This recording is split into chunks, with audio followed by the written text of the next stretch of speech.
Hello guys, welcome back to the channel. I'm going to show you today a game I played a couple of days ago against Grandmaster Pavel Kotsur on chess.com. This is the original game link here for you in case you doubted the game's originality, but I prefer to analyze it on this platform, so this is what I'm going to do now. The opening was the Neo Paulsen. I'm going to eliminate these rows.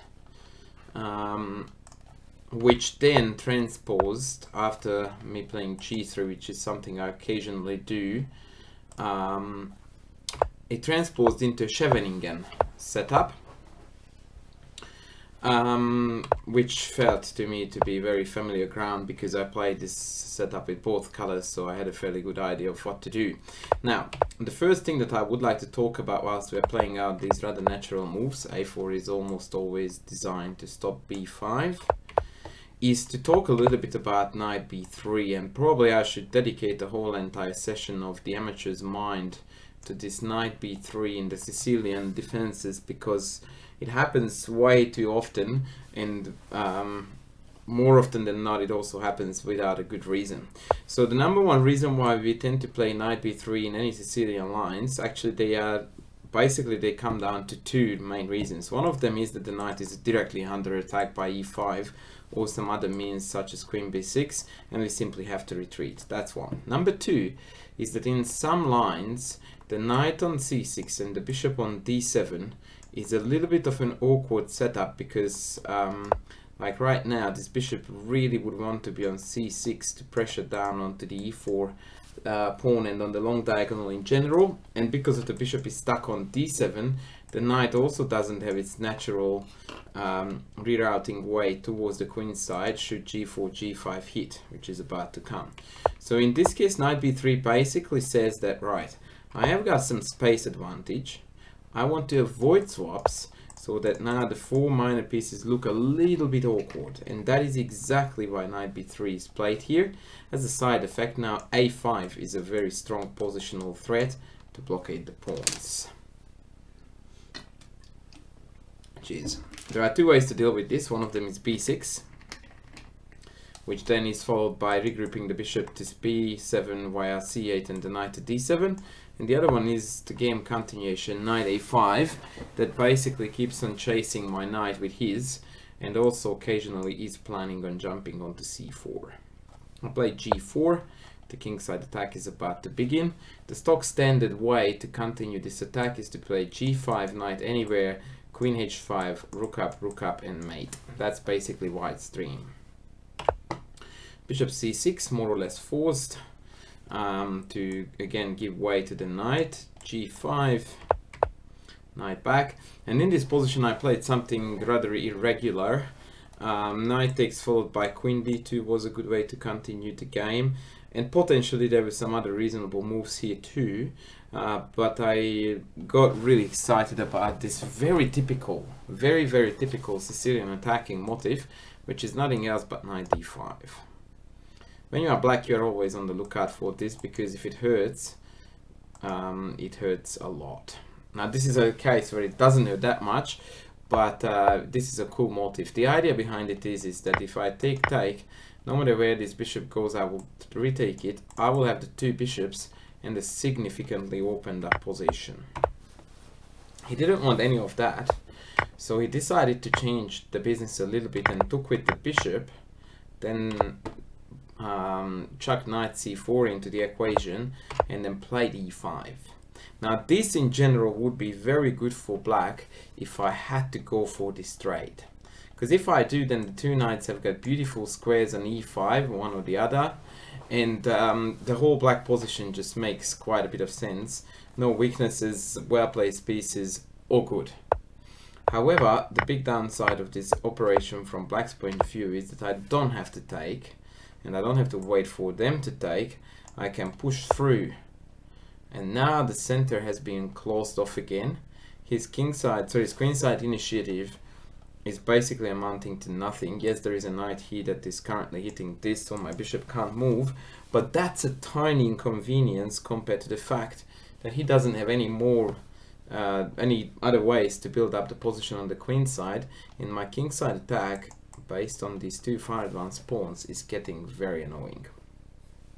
I played rook f8, and this is again a typical moment where no hesitation is acceptable. I immediately went in for the kill with f6, which is basically opening up everything that I want to be open. This diagonal, this file. He took, and that was basically the last and final error by him in this game. Bishop f8 would have kept him in the game, because now after takes, bishop takes, queen h5, knight f8, it's a very sturdy defense. Well, very is not really what I wanted to say. It's good enough for the time being, let's put it this way. f7 is covered, h7 is covered. Yeah, it doesn't look like black is about to collapse in the next few moves. However, after takes on f6, now disaster is about to strike. Struck. Bishop e4, h7 is now very heavily under attack. If takes, almost every single move wins for white, including queen h5. But of course I wanted to go in for the quick kill with this check and check.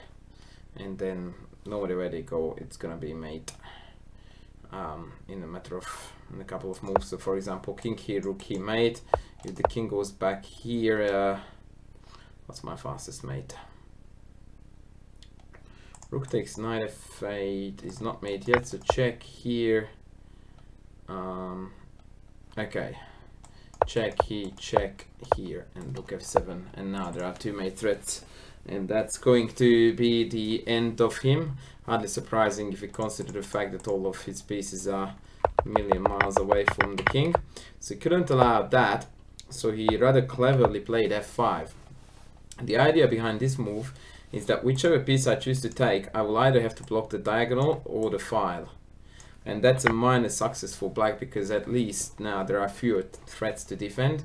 Predominantly it is bishop takes h7 that is threatened now again, with the same motifs. But now he managed to cover that one up too. I played queen h5, bringing more and more dudes into the attack. Now bishop takes h7 is a beautiful threat, followed by pawn g6. I'll show you how it works. I will play a random move. Bishop check takes check. Sorry, that's not a check. I meant that if they take, it's a check. And actually this is not working really too well. I just realized now, because rook g8 is coming. So perhaps takes right away is the way to go, and then g6. Threatening with mate and mate, that's good enough. Cool beans. So, he played bishop d8 for exactly that reason, because now the queen is covering f7, whilst the knight is covering here. So now it doesn't look like he's about to collapse immediately. And I just quietly played rook f... Whoopsies! Sorry, wrong button. So I just played rook f3. Having said that, now I'm looking at this... No, I'm not. So now it doesn't work, because takes, knight takes g6, pawn takes, queen takes check, queen g7. And I'm awkwardly pinned, and I have to trade queens and lose the game. So, very cleverly I played rook f3 with the very basic concept of coming across here. He played e4, which I expected, by the way, and was very happy about it, because right now my only problem is that I can't bring this guy into the action, because the bishop has no squares to go to, and e4 has given me a square. Rook here, death is threatened, it's impossible to stop. He played rook e5, check, take, check, king h8, f8, sorry, and the last nail in the proverbial coffin is g6. The idea is that if he takes, then I have got check followed by checkmate. Pretty neat stuff. So he had to play bishop f6. I went check. Now he played king e8. You can't go here because of the check. King e8 check. And I just hunted down the rook, and with that this very brief kingside attack came to its end. He didn't really want to resign, so I got to play a couple of cute moves.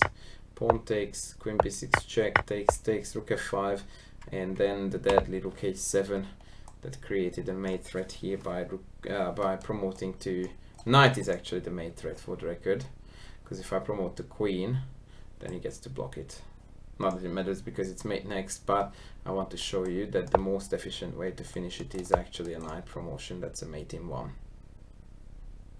So that was a very quick kingside attack against a rather known opponent. So things to remember from this game is the knight e5 motif. It almost always hurts because one of the bishops will be mine. And then this very quick attack with f4, f5, and exploiting the king by very radical and drastic measures. I just kept on relentlessly attacking that king until it collapsed. Yeah, it was just a blitz game, but still has some educational value, I believe, because it was a reasonably good attacking game. It was quite fun to play it, and I hope that you guys enjoyed it too. I shall be back with more soon. Bye.